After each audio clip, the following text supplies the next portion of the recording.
அனைவருக்கும் வணக்கம். என் பேர் பிரசாத்.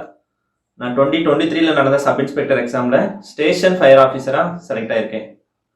ஸோ நம்ம சுரேஷ் ஐஏஎஸ் அகாடமியில் வர ஜனவரி 5, 2025 சண்டே சப் இன்ஸ்பெக்டர் எக்ஸாமுக்கான ஃப்ரீ இன்ட்ரோ கிளாஸ் நடக்க இருக்கு. ஸோ இந்த இன்ட்ரோ கிளாஸ் அட்டன் பண்ணுறது மூலயமா இருந்து நம்ம எப்படி சப் இன்ஸ்பெக்டர் எக்ஸாமுக்கு ப்ரிப்பேர் பண்ணலாம் அப்படிங்கிற ஒரு ஐடியா நமக்கு கிடைக்கும். ஸோ இந்த இன்ட்ரோ கிளாஸில் ஃப்ரீ இன்ட்ரோ மெட்டீரியல் ஒன்று தருவாங்க. அதுபோக சப் இன்ஸ்பெக்டர் எக்ஸாமுக்கான சிலபஸ். ஸோ சிலபஸ் எப்படி இருக்கு, அதை நம்ம ஸ்கூல் புக்கில் எப்படி ஈஸியாக கவர் பண்ணலாம், ஹார்ட் ஒர்க் தாண்டி நம்ம எப்படி ஸ்மார்ட் ஒர்க் பண்ணலாம் அப்படிங்கிற ஒரு ஐடியாலாம் நமக்கு தருவாங்க. எக்ஸ்பீரியன்ஸ் ஃபேக்கல்ட்டிஸ் நமக்கு இன்ட்ரோ கிளாஸ் நடத்தி தருவாங்க. ஸோ இப்போ படிச்சுட்டு இருக்க ஆஸ்பிரண்ட்ஸாக இருக்கட்டும், இல்லை ஓல்டு ஆஸ்பிரண்ட்ஸாக இருக்கட்டும், எல்லாருமே கலந்து கொண்டு பயன்பெற என்னுடைய வாழ்த்துக்களை தெரிவிச்சுக்கிறேன். நன்றி.